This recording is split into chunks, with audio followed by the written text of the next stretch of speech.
Hey everybody, this is Kenny Cummins here from Chilling with Jeff and Kenny C on TMV Cafe. And joining me at this time is a businesswoman.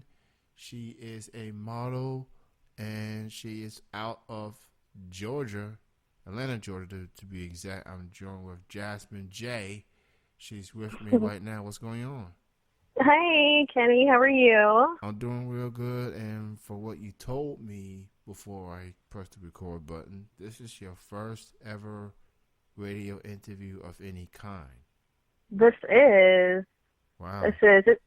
I actually used to work in radio, but Oh, no okay. one's ever interviewed me. So this is definitely a first to be on the other side of it. I just want to say for the moment that it's always a proud moment for me when I get to be the first to interview anyone. So, yay for me, I guess. Yay for me. But thank you so much for your time. Yeah, of course, And of course. Thanks for asking me and having me. so I've been a fan of yours for quite some time, and you obviously are known for your modeling, and you're known for your business acumen and things like that. So I'm looking forward to this for sure. So, what got you into modeling and producing your own videos? Okay. Well, um, kind of a long-winded story. Um, but I used to work in corporate world. Like I said before, I used to actually work in radio myself.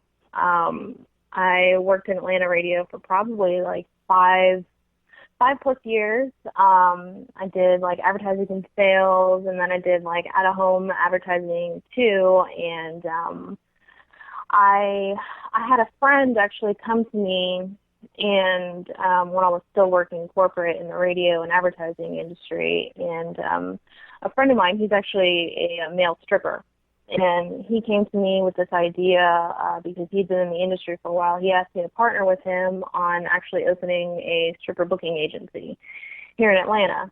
And it was something different and new, and so I decided to do that, and while still maintaining my position at my full-time job. And I was my last job was in out-of-home advertising. I was working and doing that, and I was always really envious of my friend who was, doing his own thing, and I was partnering with him doing the stripper stuff, and I lost my job with the out-of-home advertising agency I was working with here in Atlanta, and I took that opportunity as a way to kind of maybe do my own thing for the time being and just see kind of where that led me.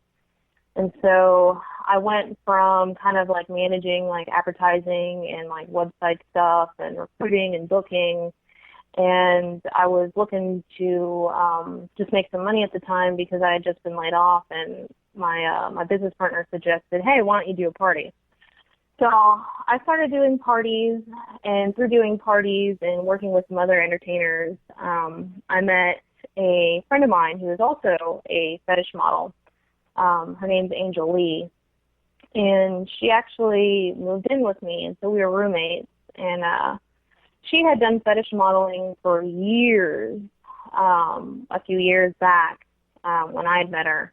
And she had actually just kind of lost her job too. And so she was taking an opportunity to get back into that industry and thought it would be maybe a good thing for me to look into as well. And so that year, I think it was 2013, I went to my first FetishCon convention with her, just to kind of check out the scene and see what it was all about, and meet and network with some other people to get a feel of the industry and the business. And from there, after I left the convention, I kind of made it a goal of mine to, by the next convention, to have my own store up and running and to, book my own gigs and stuff like that. So it kind of started from a friend of mine, and she helped me get into the industry because she had been working in the industry for years. So she had connected me with a lot of other producers and a lot of other models who I guess helped me get my name out there. And then, once I figured out the industry and how it worked and clips for sale, I just started producing my own stuff. And from there, I'm now here. So that's kind of my background story with that. This is one of the reasons why I respect people like you, considering that as you brought up your business background and how you came about, and it's not often that I talk to someone like you that has that business background. People just go through certain things and then it just happens out of nowhere. And they may not be prepared for a business. They may not be business savvy, and it leads to failures or things like that. Whereas for Yes, definitely. Especially in the modeling world, a lot of people think it's just, you stand in front of a camera or a video camera and, people just shoot you, but there's so much more that goes into it. So, a lot of people start and then, it's kind of overwhelming at times, but I think the payoff is really big. So I've enjoyed the journey so far. And that should be a great testament for fans or new fans out there that wants to book customs with you. They're not just getting a quote-unquote fetish model. They're getting someone that actually wants to give you the best product as possible, and that's a good look. So I truly, definitely I now have high regard for you more than ever before. Well, being in I did sales for so long, and when I was working in radio, and it never was really all that fulfilling. And I know that, if you're selling a product, you really have to believe in what you're selling. And this is just so much more rewarding because I'm selling a product that I really believe in, which is myself. So, I truly believe in doing something that you love, and every day is different. And I've really enjoyed being able to, work for myself. So it's a good thing. So you definitely have done a variety of videos over the course of your career. Having said all that, what type of videos do you enjoy producing the most? Well, I do have to say, so I think, I haven't done them in a minute, just because it's, sometimes it's hard to find subjects to do this type of fetish that I really enjoy. The fetish that I really enjoy producing a lot is actually ball busting. I had a friend who actually that was his fetish, and he was trying to open a clip store of his own, so we did a lot of trade content together, and I had never done it before until he had asked me to do it, and actually was a big seller of mine for a while, but he had to stop doing them. So that was a little depressing when I had to stop producing those clips because I didn't have anybody that I could obviously kick in the nuts anymore. So I probably enjoyed that one the most, producing, only because, I guess in my natural everyday life, I'm pretty chill and easygoing, and when you're I guess ball busting and those type of femdom humiliation type clips, you're almost like a different person, in that I've enjoyed I guess seeing that other side of me. So the ball busting ones were probably my favorite to make. So I've done a lot of other different interesting things too, just all over the place. But definitely, it's off the top of my head, ball busting was probably my favorite one to do, for sure. Oh, it's a favorite to you, but I'm sure it's painful to a lot of guys. Yeah, you have to be a very willing subject to do that. Obviously, the guy I was working with, that was his thing, so he really enjoyed it. And it's actually kind of funny because once I started producing that stuff and I was making some making pretty good sales on it. Like I had a lot of people actually like sending messages and stuff like that that also would enjoy that as well. So I didn't really realize how big of a fetish it really was until I started doing it. So there's a lot of closeted ball busters out there who enjoy that. There you have I it. guess, yeah, I guess there's some pleasure in pain, I guess, for those people, but that is a very specific type of pain. So it's not for everyone, but there are a lot of other guys out there who I didn't know existed that actually enjoy that. Interesting. Very Yeah, it's very interesting. So, I mean, I don't really know the psyche behind it, and I'm always curious to ask questions to people who have very specific type of fetishes, and he really couldn't explain it except that, one day when he was a child, some girl kicked him in the nuts, and since then, he knew he liked it, so. This is 2016, Mm-hmm. I don't judge anybody. Whatever tickles your boat, Right. more power to you. Mm-hmm. I've come to be more open minded when it comes to stuff like that. So, I may be a little odd, I'll be a little shocked at first, but hey, if that's what people prefer, that's what people like to do in their own private time, then who am I to judge? Definitely working in this industry, I guess adult sex industry, whatever you want to call it, is like nothing really surprises me anymore. So that is true for sure. So obviously you've done, producing videos with yourself on it by yourself, but then there are times that you work with other models in your field. Who was the first person that you started doing custom with, as far as collaborations and sorts? well, Angel Lee, she has been in the industry for a very long time, and she's the one who kind of guided me into the fetish industry. And not only that, she's my roommate. So we work together a lot, and we travel together a lot. So it's almost natural to want to do custom work with her. I've done a lot of like trade with her as well. It almost makes it easier because we just live together, and so a lot of times, we'll just be chatting, with like come up with ideas on, things that we could do, and it works well with other producers too because she's a blonde and I'm a brunette. So it's almost like you get the best of both worlds when we work together, and we're friends, so we actually like each other. So I think that our energy speaks well whenever we do videos together. So she was the first one that I've done customs with. I haven't done too much work with other models. Here and there I have, but it's usually if I'm working with another producer and they've set that up, or if I've kind of networked with other models and they have a list of other models that they work with that clients can choose from.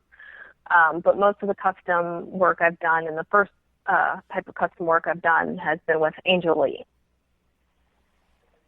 This Angel Lee, very popular girl. She's awesome. Shout out to Angel Lee for sure. Yeah. So, do you have any upcoming custom shoots that you want people to know, and how can they book you and others, and how can they send their quote unquote scripts for these customs? Sure. Well, I do have a pretty big shoot coming up in the summer that I actually just booked like a week or two ago. It'll be while I'm down in St. Petersburg for the FetCon convention, FetishCon, and I'm going to be working with women's mat wrestling, and they specialize in women's wrestling and things like that, mat wrestling. And I know that their clip store link is clipforsale.com/test 104108. The guy that I'm working with, his name is Michael. I've actually worked with him a lot over this past year. He's a really great guy, and I'm excited to be able to work with him on some more of his genre stuff, which is the wrestling, female wrestling, which I've done some in the past, but I haven't done it in a minute. It's probably been a year since I've done it.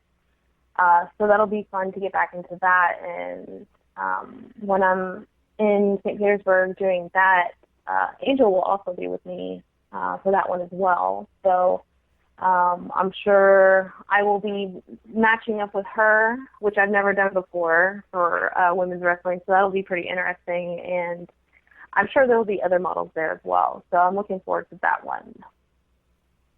Just so you know, Jasmin, that is how I heard of you, was through that company and through Michael, who's a Facebook friend of mine, one of the kindest people as it pertains to a guy who supports people, and he's a fan of wrestling, and he's been doing the custom. He's been part of this industry for quite a while now, and he's a good guy. And Yeah, I actually kind of stumbled upon him, and I'm glad I did, because he actually messaged me on Facebook. I think it was in December, and sometimes it's hard to get to all my Facebook messages, but he happened to pop up right at the perfect time for me to, like, actually be able to correspond back with him, and we've been corresponding. I talk to him regularly. He's an awesome guy, and I respect his work, so I'm excited to be able to finally meet him in person in August. So it should be a good time. shout out to Michael, man, very good guy. I'll have to let him know. He'll be happy. So, obviously, in the industry that you are part of, you got to be open-minded to a lot of things, obviously. But there are times that even someone like you have limits. Or in this case, there'll be certain requests that you look at and be like, thanks, but no thanks. And this is a question that I'm sure a lot of people want to know as it pertains to fetish models such as yourself. Have there ever been custom requests that you get an email from that you respectfully turn down, that makes you think, I don't think I can do all that now? Yeah, I mean, I've been actually pretty lucky. A lot of the requests that I get are very simple and almost is an attribute of mine anyways. Like, I get a lot of, like, hair customs, and I have very long hair, and I like my hair. So those are, I enjoy doing those types of things, the simple stuff. But I have gotten here or there some requests that, I kind of had to read twice just to make sure I read it right. The one that I can think of off the top of my head, I had a custom request that was probably last year when I first started out, and the guy wanted me to, I guess it was for a spit fetish, and he wanted me to spit in a cup, and then, and I was fine with that part. That really wasn't the part that really bothered me so much. He just wanted me at the end to fill the cup up with spit and then drink my own spit, and that one kind of made my stomach squirm a little bit, and I had to turn down that one. And that one's actually pretty tame compared to, like, some of the requests I've heard other girls get before. I try to stay out of anything along, like, sexual, as far as, like, porn goes. Like, I haven't done any, like, girl on girl, or I won't do any, like, guy girl stuff. I did actually last week get a request for they wanted me to peg a guy, and I mean, I would do it, but I would have a hard time probably finding a male model who would be okay with that, doing it on camera. So there are very few that I have to turn down. So I think I've been pretty lucky, but those are the ones that I can think of off the top of my head where I was like, I think I'll pass on that. So. Wow. The host. Yeah.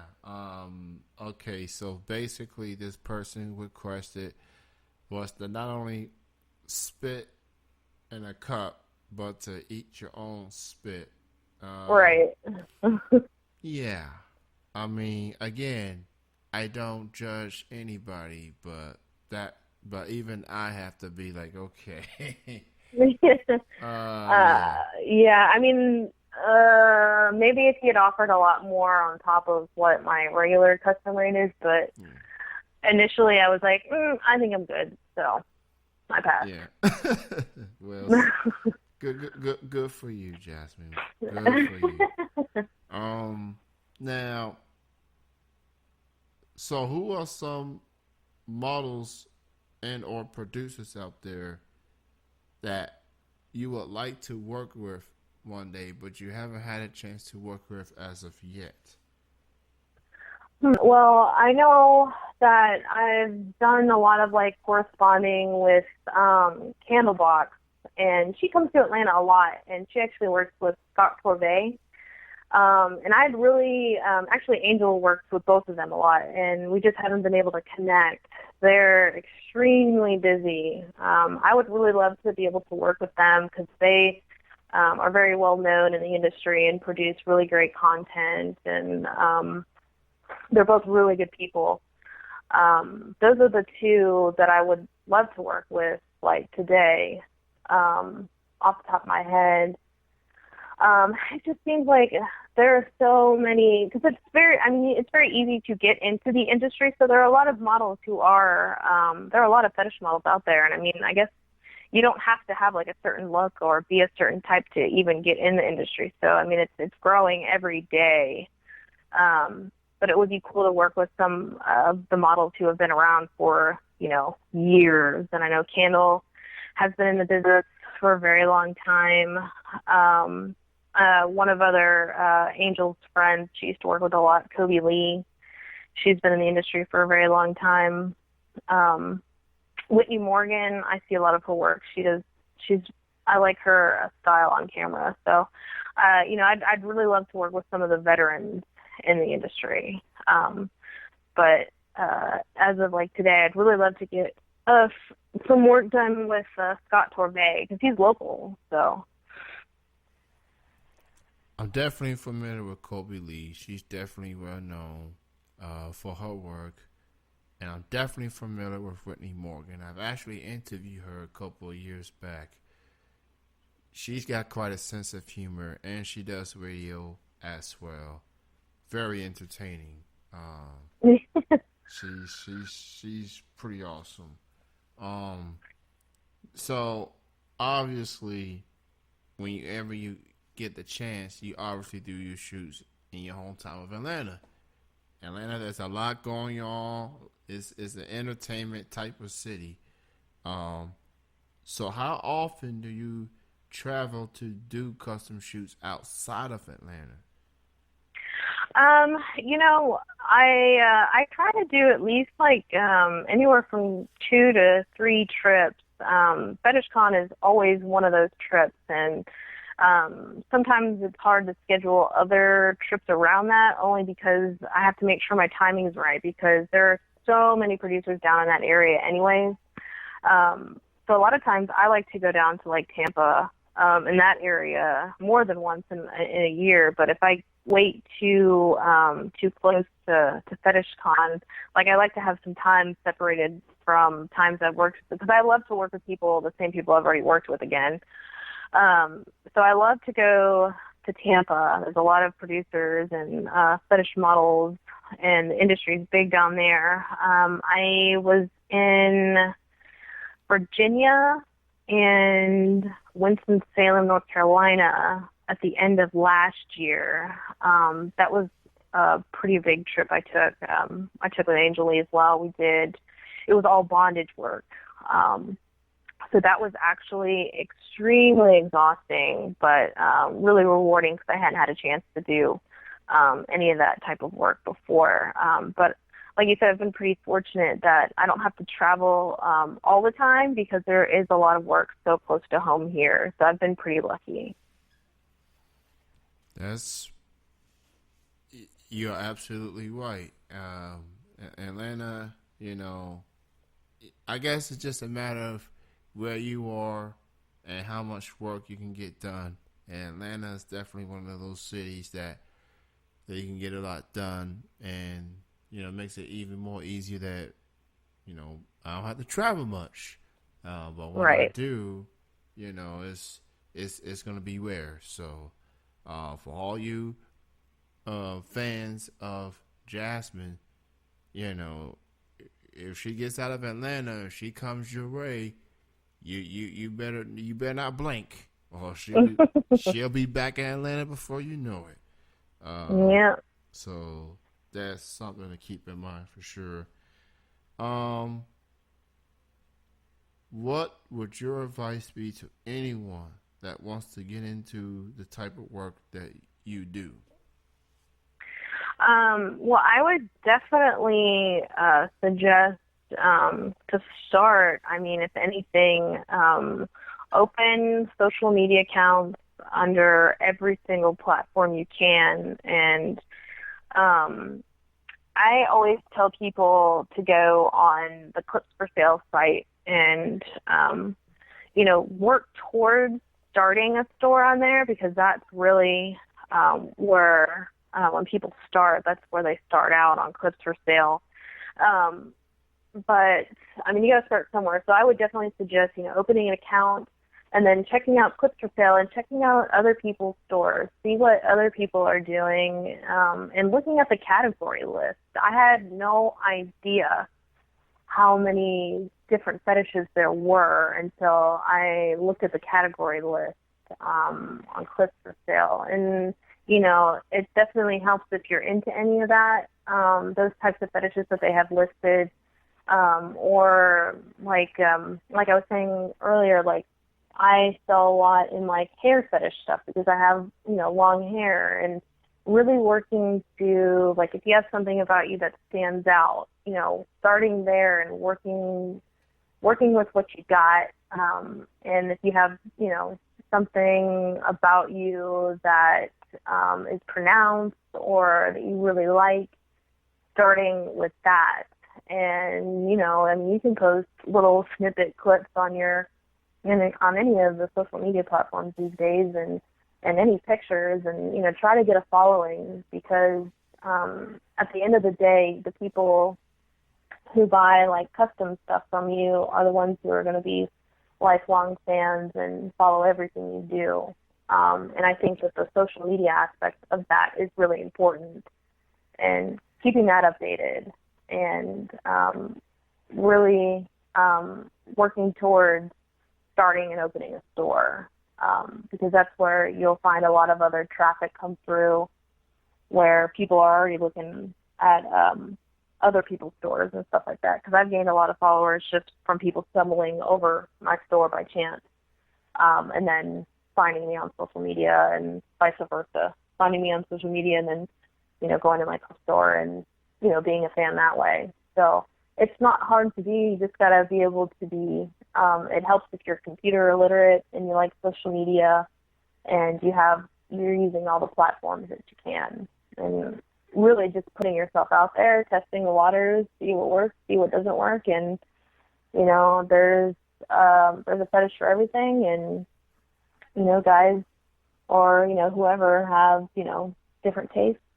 It's not, you don't have to be a skinny, tall blonde with big boobs to be in this industry. So anybody can really do it. You just have to have that drive to really get the work out there and follow through with it, and be able to be patient and build that that fan base.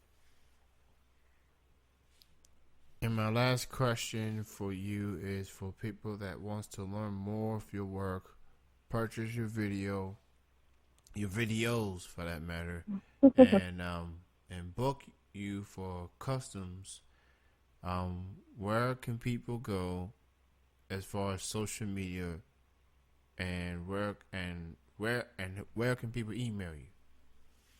Okay, well, I do have all different types of social media accounts. If you want to find me on Twitter, my handle is Jasmin Jai, and that's JasminJai. Facebook, I'm under the same name, Jasmin Jai. And then Instagram, for any of you guys who have Instagram, you can find me under the Jasmin Jai. And then also, I do have my clip store up and running. If you want to ever check out any of my videos, you can find me at clipsforsale.com/74419. And if you want to email me directly, you can email me at thejasminj@gmail.com. Well, Jasmin, it was been real nice chatting with you. Obviously, I do 15 to 20-minute interviews, but this turned into half an hour, and I have enjoyed chatting with you. Thank you so much for your time. Continue success and good luck in your upcoming shoots. Everyone be on the lookout for Jasmin Jai. She's got a lot coming up, and just keep your eyes on the social media feeds for more info, and email her. Just make sure that it doesn't involve spitting and having her to eat her own or drink her own spit. That's just Please, I'd appreciate it. Great chatting with you, Jasmin. Thank you for your time. Thanks, Kenny. I appreciate it. Thanks for popping my interview cherry. You are so welcome. And thank you, everyone, for tuning in. This is Kenny Cummings alongside with Jasmin Jai, and we are done. Thank you, everyone, for listening.